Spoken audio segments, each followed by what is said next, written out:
If you like your theology hot, caffeinated, and stimulating, pour yourself a second cup of your favorite beverage and sit down with me, Keith Giles, as we explore topics like hell, the second coming, biblical inerrancy, women in the Bible, deconstruction, penal substitution, and so much more.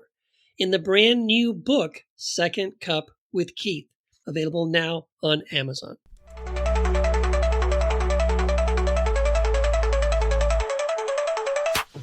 Welcome to the Unbelief Podcast, your journey, actually our journey together beyond inherited beliefs to a spirituality that works for you. I'm your host, Jeremy. I'm a deep skeptic, also a pastor. We can fix that later, right? No? Damn. You have reached another Christmas book club episode of the Unbelief Podcast. Today, we are doing a deep dive into not exactly a book. We will talk about some books, but about the story of Santa Claus. Who is Santa Claus? Was there a real Santa Claus? All of those things. How do we get Santa Claus in our current culture? That is what we are talking about today. Let's dive right in, because the beginning of Santa Claus, where we have to start is even the name Santa Claus. Like, we've all known him. We've seen him at the mall. And if you're like me, you've probably wondered how this weird old man in a red suit came to be part of a holiday about Jesus, right? So it's interesting. Santa Claus grew out of a moment in history where like two different names came together. It wasn't very long ago. It happened at the end of the 19th century. There were two names, were Sinterklaas and Father Christmas. And these two names, there's these two characters, Sinterklaas and Father Christmas. Those names and ideas merged together in Western Europe, and when they traveled, when the ideas, so they all centered around this children's book, and the children's book was called Saint Nicholas and His Servant, but it was a Dutch picture book, so the original version was Sint Nicolaas in zijn Knecht or something like that. I can't read that language or even pronounce it correctly, but it told stories about how he traveled across the sky and dropped presents down the chimney. That's where that idea came from. It was just a super great book. It was incredibly popular and responsible really for a huge surge in popularity overall in the late 18th or late 19th century. And when that came over to America, the name was not Sinterklaas, but it made it to Santa Claus. But like I said, there was a huge surge in popularity at that time. And the reason there even needed to be a surge in popularity was because Sinterklaas was outlawed in the 16th and 17th centuries as a result of the Protestant Reformation. So Sinterklaas is the name for St. Nicholas, for a character that was tied to St. Nicholas.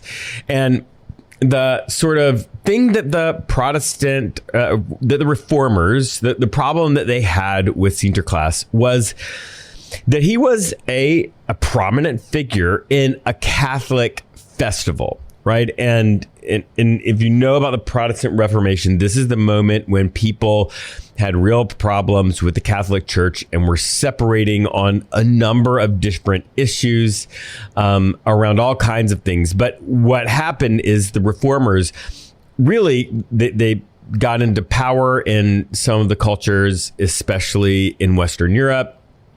And once they were in power, they tried to actually sort of eliminate or minimize the Catholic presence and Catholic expression of Christianity, not just through talking about them and revealing things about them, but through actually outlawing things. And so they outlawed Sinterklaas because Martin Luther in particular thought that Sinterklaas was a temptation of people to return to the Catholic way of celebrating Christmas. So his thinking, and so they actually outlawed the whole festival, not just Sinterklaas, but the whole festival of Saint Nicholas. Now, Luther, though, wasn't dumb. He knew that getting people to leave a character who had been central to their family Christmas celebrations would be like difficult without something to sort of fill that void. So they outlawed Sinterklaas and the Catholic festival of Saint Nicholas, that where Sinterklaas shows up. And it was obviously it was a hugely popular festival, religious expression, and so the void that was left there, Luther tried to fill with a new character called Christkindl. It means the Christ child.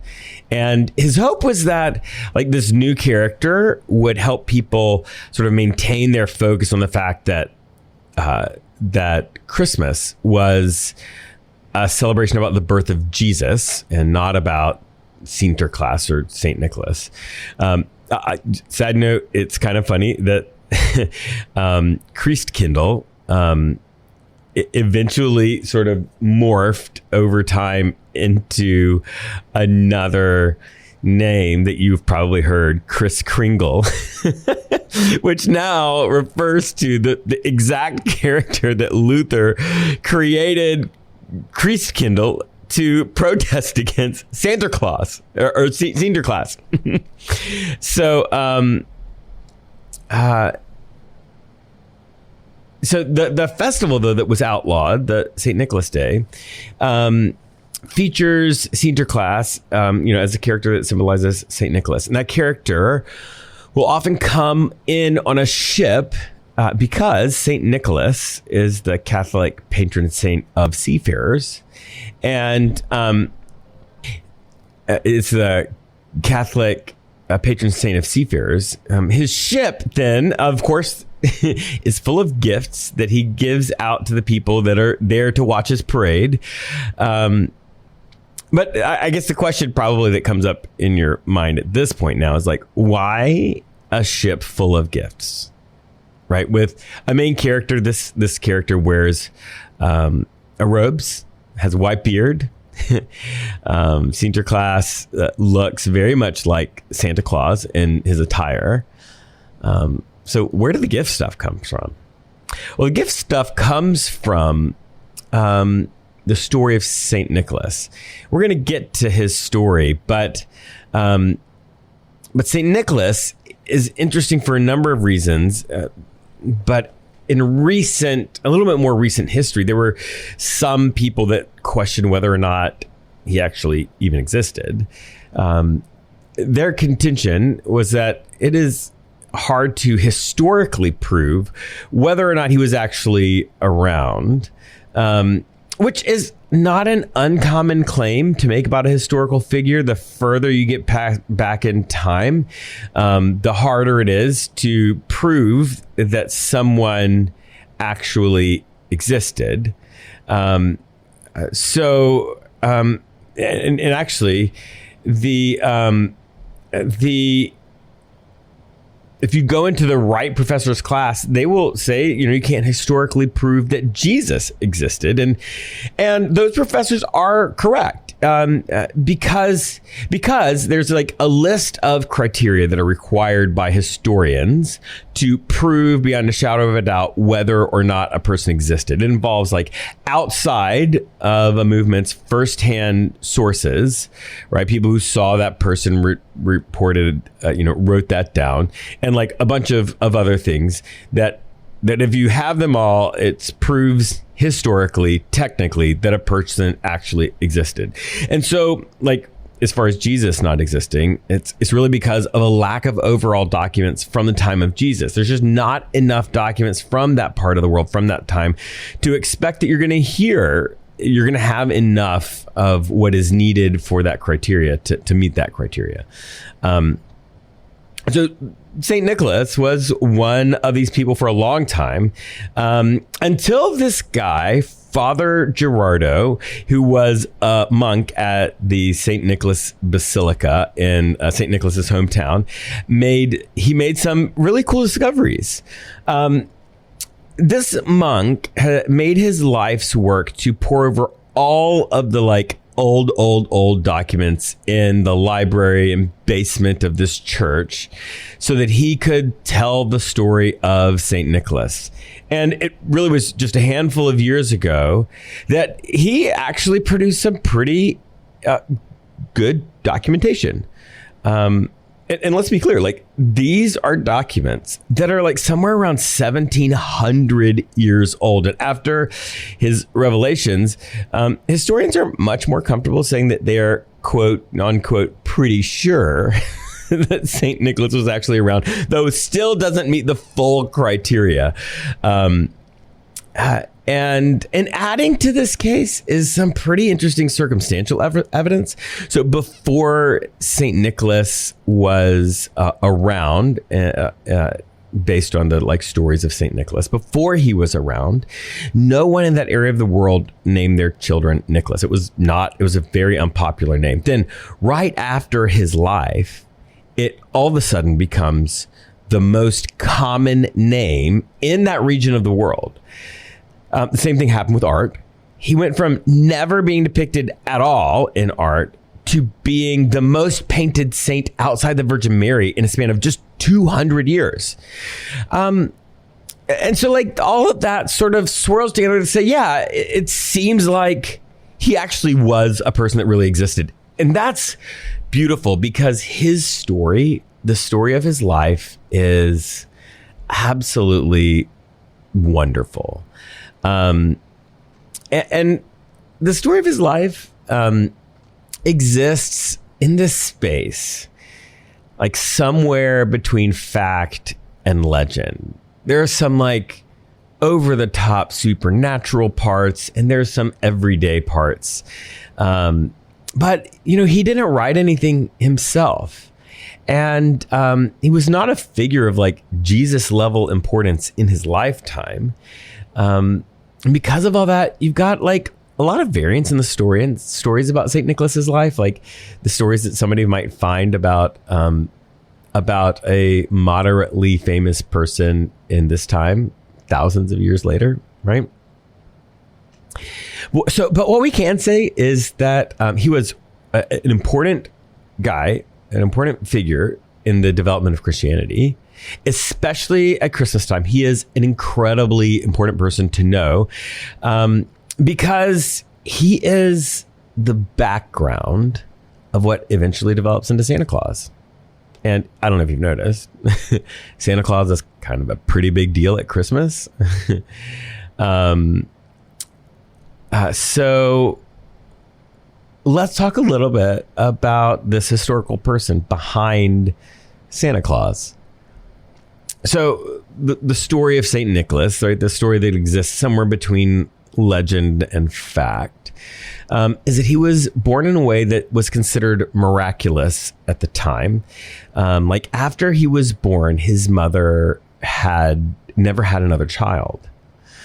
So at the time, the reason this is important is at the time, the womb was sort of thought of much like a clay oven, right? The womb was a place that the babies sort of cooked. And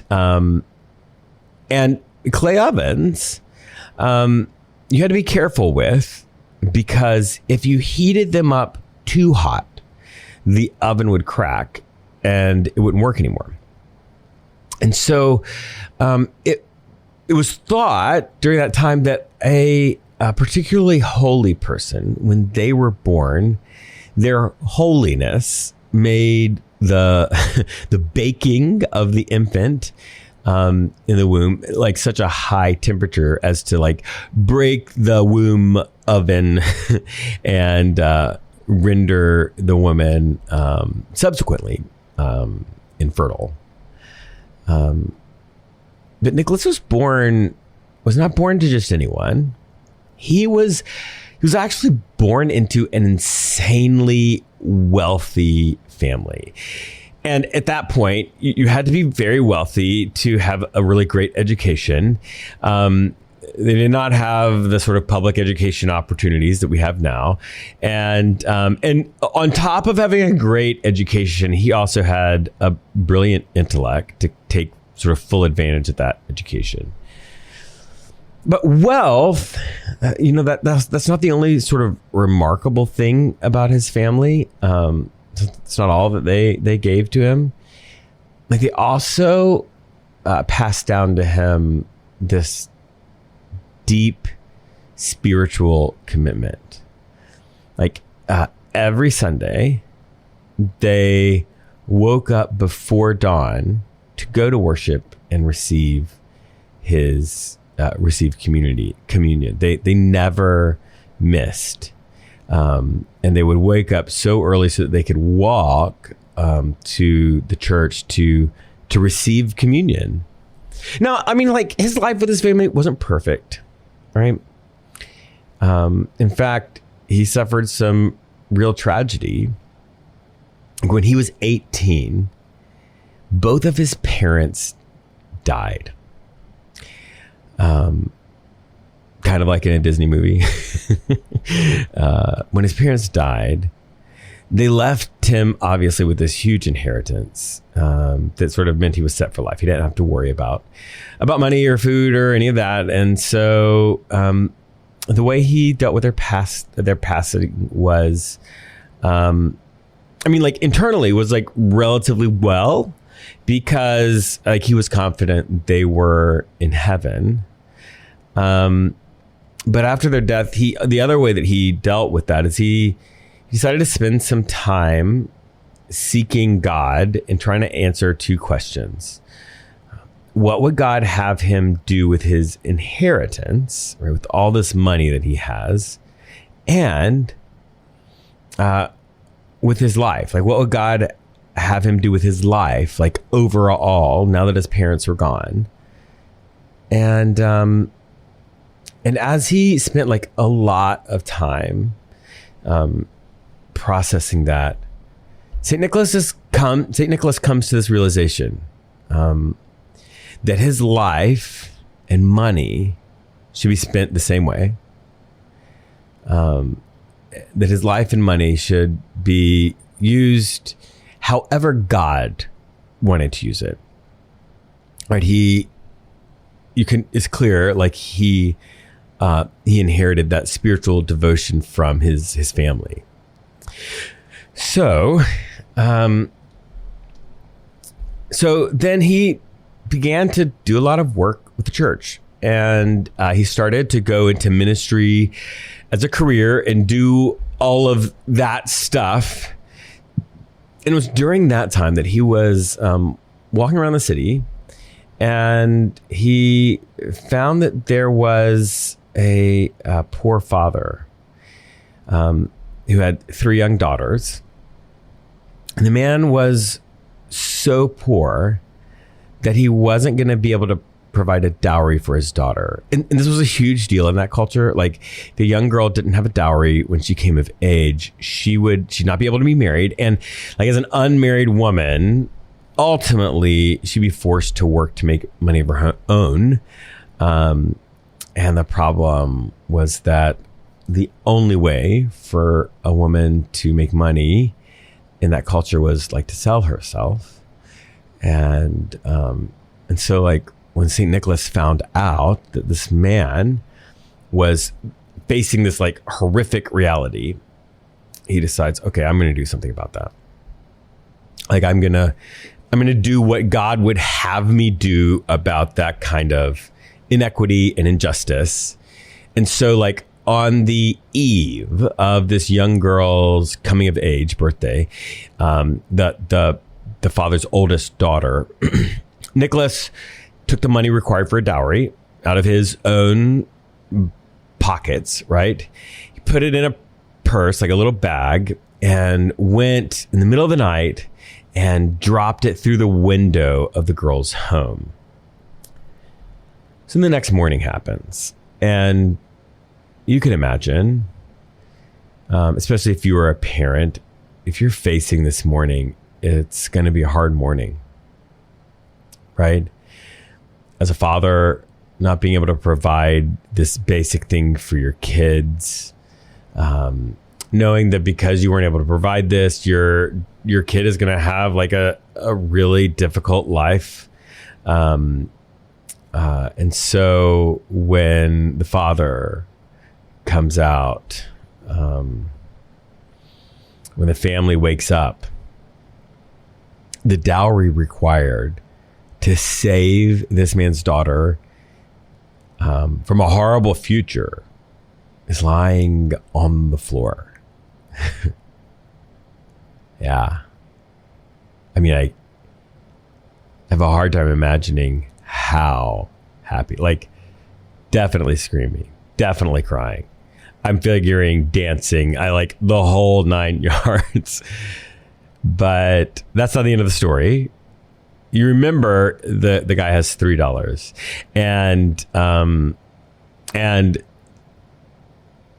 the time comes for the second daughter to come of age. The guy's circumstances doesn't change, and so on the eve of her coming of age, the second daughter, St. Nicholas gets the money, puts it in a purse in the middle of the night, drops it through the window, and they wake up, they see it, they party, they are, just elated, all of the things. And then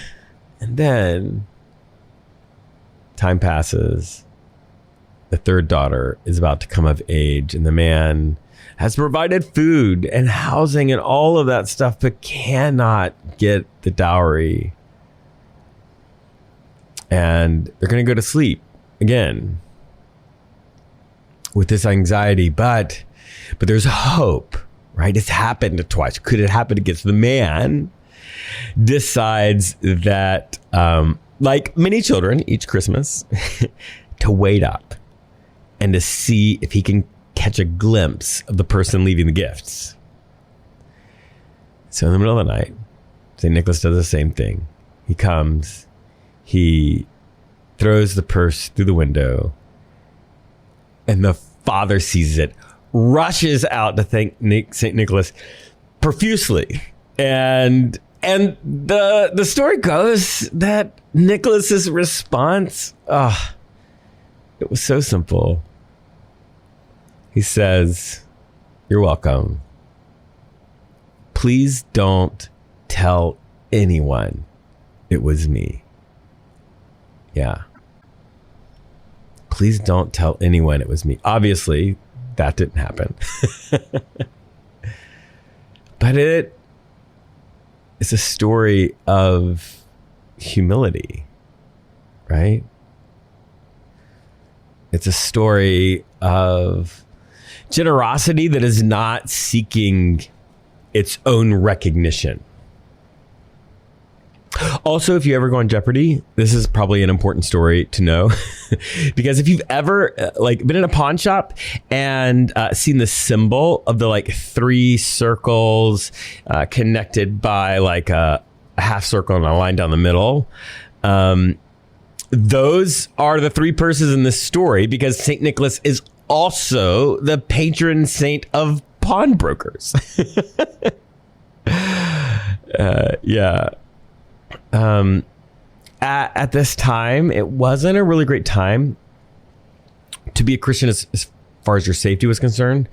But not long after 3 dowries were paid in this area, the bishop of the area was martyred, along with a couple hundred Christians. It was awful.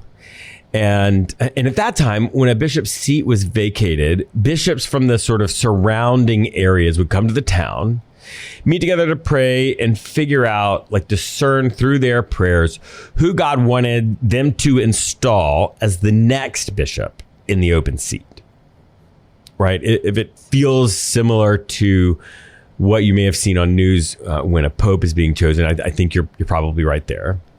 And so that's what happens in St. Nicholas's town, right? The bishops come and start spending this long time in prayer, and they don't receive a sense of who was supposed to be the next bishop.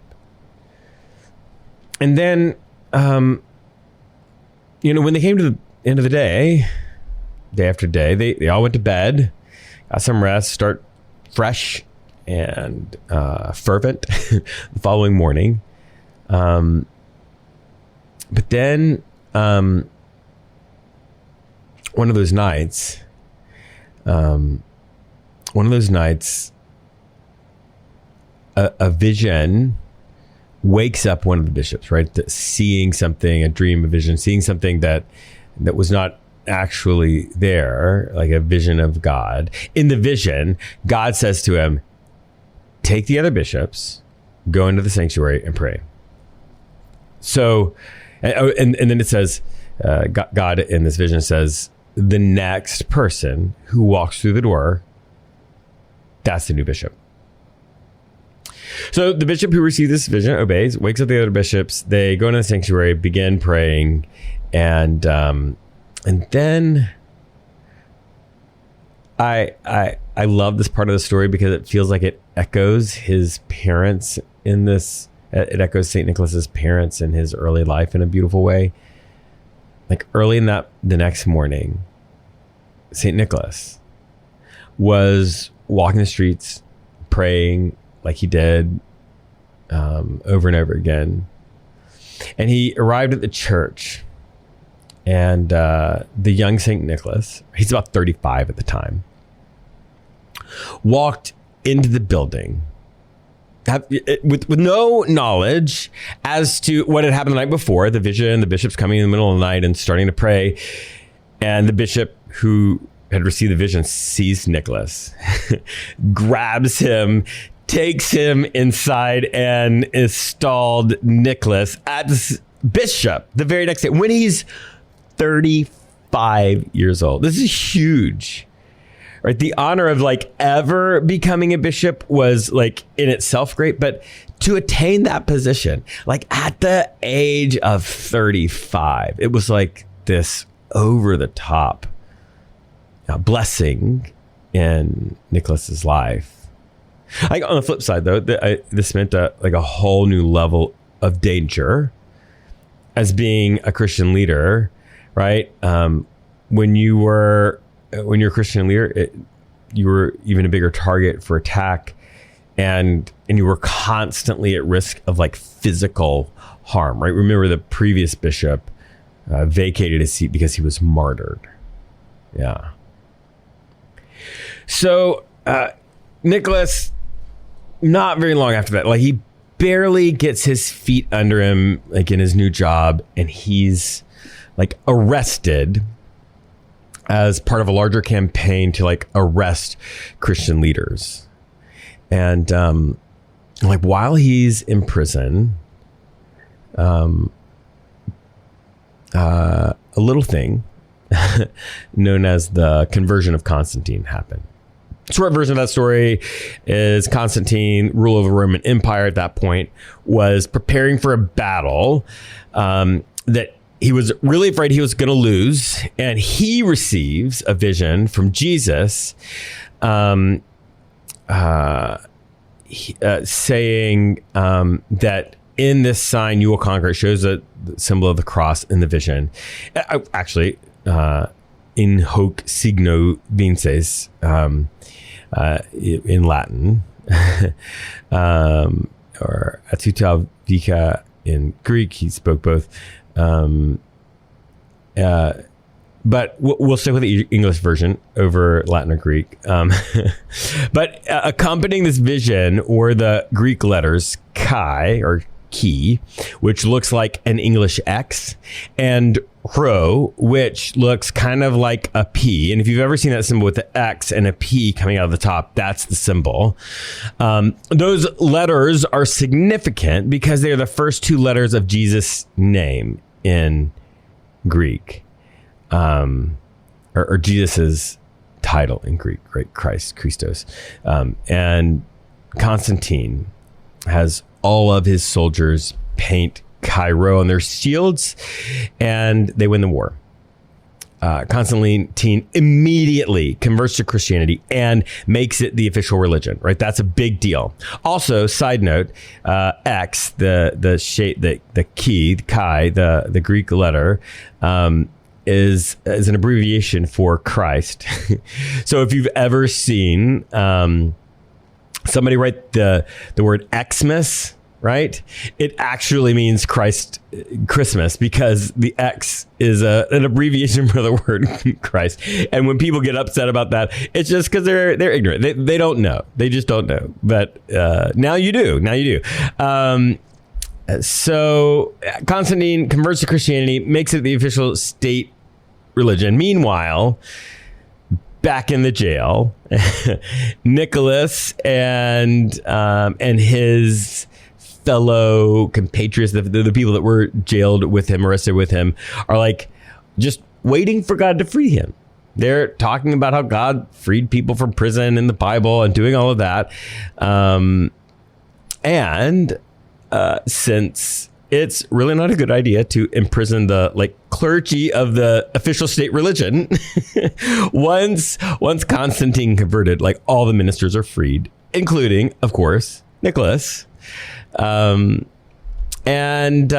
so this whole Constantine involved in the story is really important, because it's not long after that happened that Constantine decides that all the Christian leaders needed to come together and discuss some issues of theology and heresy and make decisions about exactly what side in the debate was the correct side, to put a fine point into just make some decisions. What do we actually believe as Christians? So Constantine gathers this church council in a place called Nicaea, and they start just discussing all the issues, right? All these debates that have been raging on for a long time. They're discussing them, trying to come to consensus and agreement. And we are pretty sure Nicholas was there, because there is one of the sort of attendance lists that has survived from the meeting, and it lists Nicholas as one of the people there. One of the main controversies that they were discussing at this council in Nicaea, commonly referred to as the Council of Nicaea, was centered around a guy named Arius. So Arius was going around preaching, teaching, trying to convince people that Jesus was not fully divine. And maybe if you know something about Christian doctrine, that one of the core tenets of Christianity is something called the Trinity, that says that God the Creator, God the Son, God the Holy Spirit are fully each other, right? Fully God and also unique, right? So Jesus is both fully God, and of course he was born here on earth, so he's fully God and fully man. And so but Arius is saying he wasn't fully God. And so Arius gets up, starts making a litany of all of these statements that ultimately are going to be decided that they are heretical statements. And the tradition, the story is that Nicholas walks up while Arius is spewing heresies and slaps Arius across the face. I love that story, because there are times in church meetings where I know people, including myself, would love to just get up and just smack somebody. But not the way bishops are supposed to behave then or now. And so like the gathered bishops like immediately remove Nicholas from his role as bishop, which is a bummer, right? And but we know Nicholas as a bishop. What happened? Well, the story goes, the Virgin Mary and Jesus like appears next to Nicholas in that meeting, and are saying like he needs to remain a bit like we want him as a bishop. And so of course, like if Jesus and Mary say it, they like immediately reinstate him. He's a bishop still. But regardless of whether like the details of that story are true, right? It gives us an insight into what people believed his character to be, like who they thought St. Nicholas was at its core. And that is it, like Nicholas was about standing up for what he believed in. He wasn't about sitting by and allowing people to spew forth what he thought of as lies or heresy about God. He was not about like allowing people's lack of money, right? If you go back to the earlier story of the three purses, like he's not about allowing people's lack of money to force them into like morally bankrupt careers. Nicholas is about using what he has financially, privilege, his status and role, to use all the things that he has at his disposal to make earth look more like heaven, or to use a more churchy sounding version, to make God's kingdom come on earth more fully as it is in heaven. Yeah. So when you look at his life, Nicholas's life, I mean, like, it's clear that his life is a life of giving. There's this verse in the Bible that has this really beautiful imagery, and it's one of the verses that I hold on to. It's in Hebrews chapter 12. And it says basically we're surrounded by this great cloud of witnesses and all of these people who have gone before us. And it says like, let us throw off the stuff that's holding us back, the hindrances, the tendencies to like do things that like hurt other people or hurt ourselves. And instead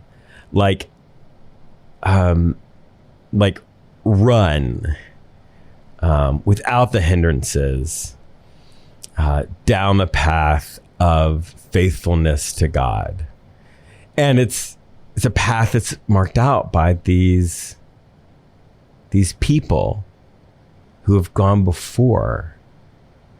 Like that verse, it's basically like when we are in the thick of it, like in a difficult moment, like where we wonder how we will ever get through it, or when we're at a place like where we are questioning our ability to complete what we feel like God asked us to do, like look back and see people who've gone before us, people like Nicholas, even maybe our family members that we knew who have passed. And we can say like, they had a hard time. Nicholas was jailed. His parents died when he was young. Like he was given this job that was wonderful and a blessing, but way too much for somebody at that age. Like, look back and say like, yeah, his life was hard, but he made it through. Was a good person, made a positive impact. And you say like, I don't know how this moment in my life is possible, but it is. I'll get to the end of it. And look, like, Nicholas is an incredibly great example of this. But like, when you look back at the same from around the time, like a lot of stories are like Aesop's fable. They're like, in spiritual terms, they sound like stories about magic. But I think the really engaging part of the stories about Saint Nicholas is that there's not too much of the fantastical magic elements of other saints from that same time. Right? I mean, like, look at the story of the like man and his daughters. There are not a lot of outlandish things about the story of the three dowries. Like, it's not a story of where Nicholas finds out about these girls and there's like magic money appears on their floor. No, like Nicholas, he's like an ordinary saint, like a normal person. Like, he sees a need, he takes his own money. In the middle of the night, he walks to their window, drops it through, and like, there's nothing magic about that. He's just a guy with a bunch of money that saw a need and met the need. And I think that's like the best part about St. Nicholas. Like, he's just like us. He didn't pray and see like fire come down from heaven as a result, or like stuck a staff in water and watched the water turn to blood. Like he did see people who were poor, right? That's his thing. He like saw people who were poor and like, I don't know, gave them some money. Yeah, in fact, like the most common story about St. Nicholas centers around a like common practice around that time of people leaving their shoes like outside on the porch during night. And the story is that when Nicholas would find out about a need in the community, somebody that needed something, he would take the money that would meet the need and go just drop it in the shoes of the people while they were asleep in the middle of the night. And so the next morning when they get up, they're putting their shoes on, they'd find that their needs have been provided for. And because he was secret, they attributed that to God and not to Nicholas. Like, I think that might be maybe the most challenging, instructive thing for us. It's how Nicholas gave. Like he gave where he saw a need. Right? He didn't divide his inheritance into percentages and give it to all different organizations to let them handle it. He didn't outsource his generosity. Like, he met needs he saw in the lives of people he knew. But I think that the more challenging is the pattern. Like, Nicholas gave anonymously. Of course, people thought that it might be him, but like, they didn't know. It could be anyone. Because his giving was not about him. And the thing that I love about this is because he gives anonymously. Like, because of the way he gives, people end up with no one left to give credit to except for God. Yeah. Yeah. And that's beautiful, right? And it's like, I don't know. It's also kind of the story of Santa Claus, right? His story says that all his employees spend all their life and all year long preparing to give to other people. I mean, the story of Santa is the story of a person who spends his entire life giving to others.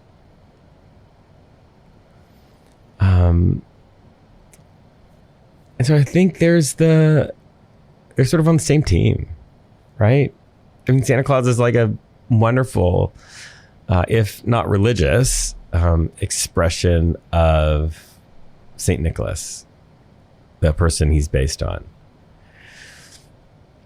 And I like telling this story at Christmas time because, like, in the same way that you tell stories about people after they have passed at their funerals, and you tell those stories, and if the pastor is doing their job in the eulogy, they'll say, like, we tell the good stories about this person so that we can honor their life by imitating the good things about them, by following the good parts of their example.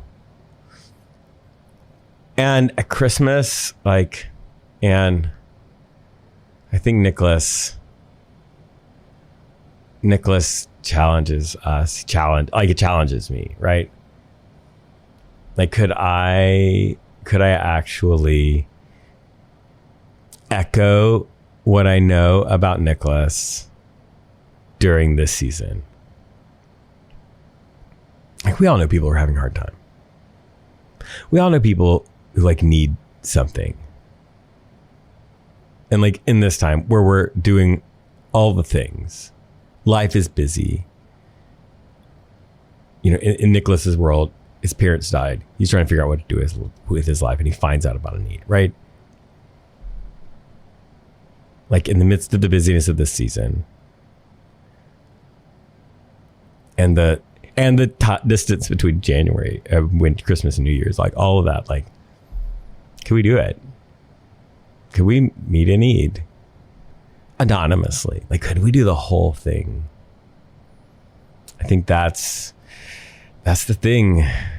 And I hope that this story of St. Nicholas is one of those stories that when you hear it is yeah, man, I want to be like that.